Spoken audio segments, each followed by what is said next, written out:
Hay un refrán que dice, los árboles... El presidente Quim Torra ha anunciado que sus abogados están estudiando plantear una querella estratégico respecto a toda la gestión de la crisis venezolana. No te dejarán ver el bosque. En este documental vamos a viajar de lo local a lo global. ¿Nos acompañas a ver el bosque?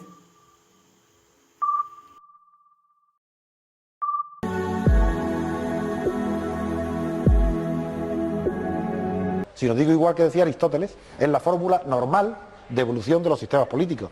Pasan de la dictadura a las oligocracias y de la oligocracia a la democracia. Y ese paso no se ha dado en España todavía.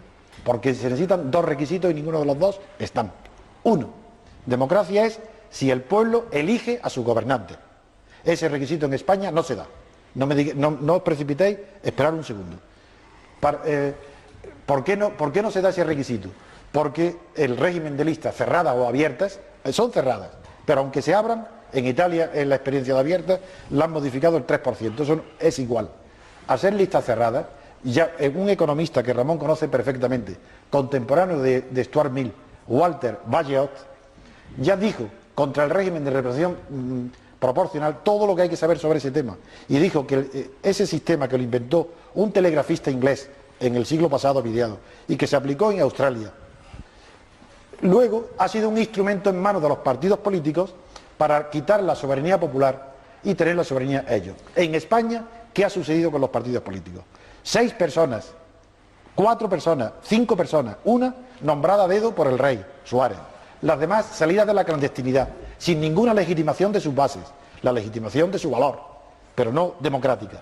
Esas personas se reúnen y dicen, no tenemos ninguno, dicen, el entendimiento, el pacto que es, no tenemos ninguna seguridad, no sabemos la incógnita que puede suponer unas elecciones, no sabemos quién vamos a ganar, pero vamos a adoptar entonces un sistema, un acuerdo, para que en el peor de los casos nadie pierda, todos ganemos. ¿Cuál? Repartirnos el poder en proporción a los votos que saquemos. ¿Y qué votos vamos a tener? No importa, nosotros designamos a los diputados, no el pueblo.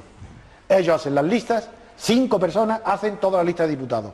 El sistema no varía ni un ápice si no se molestaran ni en hacer listas. Se presentaran los 5 solos. El pueblo votara proporciones, el 20, el 15, el 30. Y luego, después de las elecciones, rellenar los nombres. Los diputados son empleados a sueldo de los partidos. Cumplen las órdenes de los partidos, no representan al pueblo para nada. Eso es una ficción. Y eso se llama, literalmente, oligarquía o oligocracia. Eso no es democracia. Y eso sería un escándalo terrible en Inglaterra, en Estados Unidos. Lo que pasa es que nosotros somos países de segunda fila y para nosotros nos aplauden que tengamos ese sistema, porque es más controlable un país gobernado por 5 personas que no por un pueblo que pueda designar candidatos y elegir a sus representantes. Primer requisito de la democracia en España no se cumple porque la soberanía popular no existe. En cambio, siempre será mejor que la mejor defensa para el elector es que tenga su diputado a quien le puede pedir cuentas de su gestión, que ese es el sistema mayoritario. Y sobre todo, habláis de Norteamérica, el sistema principal de Norteamérica y de Inglaterra, que todos los tratadistas mundiales lo reconocen, se llama una democracia garantista o cautelar, porque no espera que el poder abuse para exigirle responsabilidades como el sistema continental, sino que tiene un sistema de balanza de poderes o división de poderes que impide que el poder abusa. Aún así, a pesar de ese sistema que se llama garantista o cautelar, cuando lo hace, como Nixon, sale fuera. Mientras que aquí no existe ninguna garantía porque no hay división de poderes y ese es el segundo requisito. ¿Por qué no hay división de poderes? Porque funciona exactamente igual que con Franco. Hoy hay un único poder y división de funciones, exactamente igual que con Franco. No hay diferencia ninguna funcional. El poder ejecutivo es el primero, el número 1 y el que nombra al legislativo y al judicial. Todo lo demás son formalismos. Si queréis engañaros, si no queréis llamar a las cosas por su nombre, estáis haciendo ideología. Yo no hago ideología porque estoy describiendo la conducta de lo que sucede real. Que mi primera ambición en la clave hoy era decir, no hay democracia, no porque no haya libertades, hay libertades. La corrupción no es incompatible con la democracia. Eso no es contestar al tema. No hay democracia porque el pueblo no elige al gobierno ni a sus representantes, sino que son elegidos por 5 señores nada más, que se reparten cuotas de poder según el resultado de las elecciones. El pueblo ratifica las decisiones de una pequeña oligarquía política Y no hay democracia porque no hay división de poderes. Porque el poder ejecutivo, nada más, por eso. Entonces, basta. La segunda parte, para no insistir, sería pasar entonces al análisis de las causas. La segunda provocación era, por tanto, pasar a ver qué causas son las que han determinado la transición y hacia dónde evoluciona la transición. Entonces, para eso, que es de donde puede surgir luego la acción, para eso hay que, como todo análisis, hay que dividir. Y es tradicional, y no está mal, porque no solo proviene de Marx, sino que toda la sociología mundial lo tiene aceptado, distinguir tres grandes aspectos para un análisis, que es el económico, el cultural y el político. Bueno, pues en el político, el diagnóstico mío es que ha habido una evolución de la dictadura a la oligocracia, con lo cual no digo ninguna novedad, sino digo igual que decía Aristóteles, es la fórmula normal de evolución de los sistemas políticos. Pasan de la dictadura a las oligocracias y de la oligocracia a la democracia, y ese paso no se ha dado en España todavía. Eso en cuanto político. En cuanto al económico, ha habido reconozco la mayor autoridad de Ramón Tamames, pero no renuncio a tener mis propios pensamientos. En la economía ha habido una evolución, y la transición responde a ella, de haber separado la economía de producción y la economía de consumo. En cuanto a la economía de consumo, España se ha convertido en un mercado internacional, donde mandan y ha perdido muchísima independencia, lo cual me halaga y me gusta porque yo no soy nacionalista. Y por tanto, si aquí el capital extranjero manda, bueno, mientras eso no afecte a la independencia política, pues no me preocupa. Si afecta a la independencia política, que puede no afectar. No, claro, señalo el peligro. Pero es decir que ha habido una separación económica entre... Y la transición ha respondido fundamentalmente, la transición ha sido una obra de las potencias internacionales.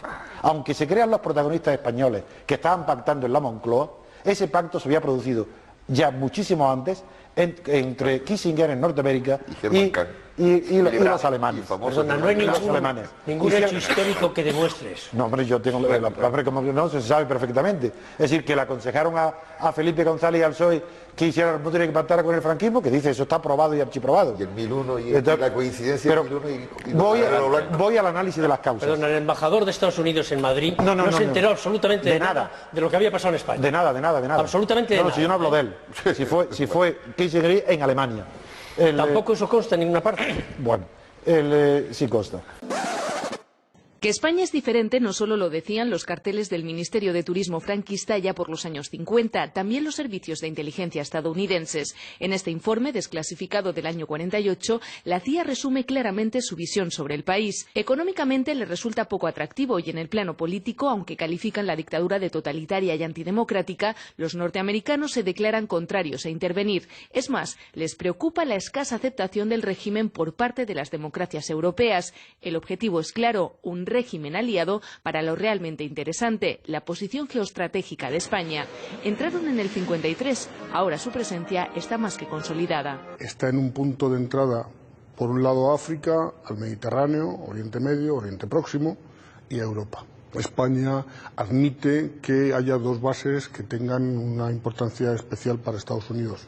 Por un lado la base de Morón, y por otro la base aérea de Rota. Según los papeles desclasificados, el escaso seguimiento de la CIA respecto a España da un giro radical en los años 70 y ya aparecen los planes de contingencias mundiales. El problema, la sucesión de Franco. Buena parte de las casi 12.500 entradas en las que figura el país están dedicadas al tema, por lo que por encima del dictador se cita otra figura, el rey Juan Carlos I.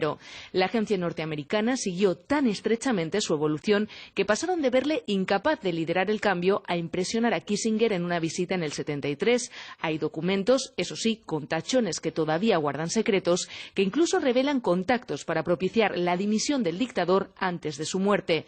Este monográfico en el 83 ya alaba su papel en la transición hacia la democracia.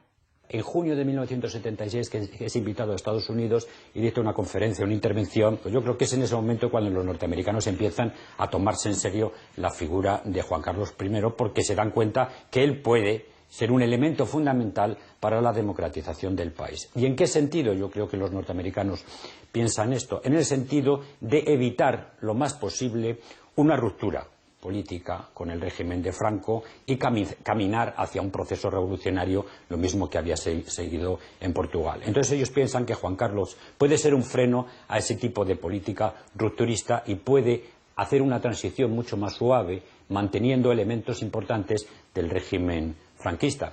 No en vano, en este documento del 75, la CIA desgrana qué miembros de la oposición en España van a evitar desafiar directamente a los sucesores de Franco, al menos en un inicio. Entre los nombres, Felipe González y Santiago Carrillo.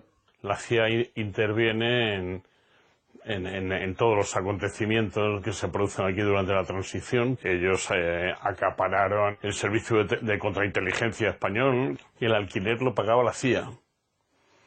Y a los agentes les daba un sobresueldo. Como decía Gila, por la mañana trabajo para la patria y por la tarde para los Estados Unidos, que pagan mejor. Lo que quiero decir es, yo prescindo de eso también, voy a las causas. Prescindo de las personas, ni Kissinger, nada, para que no haya discusión ninguna. Todo eso como si no existiera. La función económica que ha desempeñado la transición es preparar el mercado español para el gran capital, la gran industria europea y americana. El desmantelamiento de la industria española. Limitación, y el poder financiero español se ha limitado, que es el que tenía la hegemonía, con la competencia pero la productividad española ha bajado. Eso en cuanto a la economía. Y en cuanto a la cultura, ahí es donde de verdad, es donde la transición ha sido mucho peor que la política. En la transición política, como ha habido libertades, la oligarquía que hay es una oligarquía liberal. Hay libertades, aunque haya peligro y cortes, pero ha habido un progreso. Esta es mi idea de la libertad. Sí. Hay un progreso para mí enorme entre la dictadura a hoy. Enorme. Respecto a las libertades, aunque están en peligro, aunque hay menos libertades hoy que hace 4 años, todo eso es verdad. Menos para el trabajo reconocerá que hay menos hoy. No, para la comunicación. Pero voy a terminar. Es decir, estaba hablando que mucho peor ha sido la cultura. En la cultura, lo que ha sucedido en España, eso no tiene nombre. Eso es un crimen que costará decenas de años levantarlo. La cultura, entiendo por cultura no la alta cultura, que también entra, sino el modo, las pautas de conducta, la moral, las costumbres, el modo colectivo de vivir, la cultura. Sí. La corrupción económica de los gobernantes es un epifenómeno que tiene muy poca importancia comparado con la corrupción moral, que es a la que yo me refería cuando al principio hablaba tanto de la corrupción. Y lo digo ahora. La peor de todas las corrupciones es la corrupción moral, es decir, la corrupción cultural.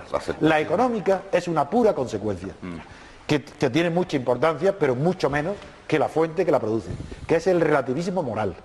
Antes voy a hacer otra tercera provocación. Venga, empezamos de nuevo, pero bueno. Porque el espectador va a creer que somos unos románticos, unos ingenuos. También puede ser. Que solamente estamos criticando a la clase política, a las personas que la han hecho muy mal, y tenemos que hablar del pueblo. Pero no en el sentido de que tenga miedo, que lo tiene, porque también lo tienen los demás pueblos. Yo creo que el pueblo español tampoco ha estado a la altura de las circunstancias que tenía. Y un demócrata no tiene por qué tener miedo nunca de criticar al pueblo, porque eso es un demagogo, el que está siempre alabando al pueblo. Pero un demócrata... ¿Cree que hubiese habido ruptura con el ejército que existía entonces? Sí, lo creo. Todas las informaciones que ha tenido el pueblo español y la clase que luego se incorporó a la política sin participar directamente en la acción, están engañados. Yo personalmente estaba en contacto diario y permanente con las más altas jerarquías militares, en nombre de la plataforma y de la Junta Democrática. Los generales más responsables estaban en diálogo permanente y dispuestos a un entendimiento. Es verdad que, como luego se demostró también el 23 de febrero y antes, el ejército había división de opiniones y había otros generales que eran totalitarios o dictadores y que estaban en contra. Pero había una posibilidad muy avanzada de entendimiento con el ejército para formar un gobierno provisional que convocara un referéndum sobre la forma de gobierno y sobre la forma de Estado, es decir, que el pueblo español eligiera libremente entre monarquía o república, entre régimen presidencialista de gobierno con elección directa como en Estados Unidos o Francia, o régimen parlamentario.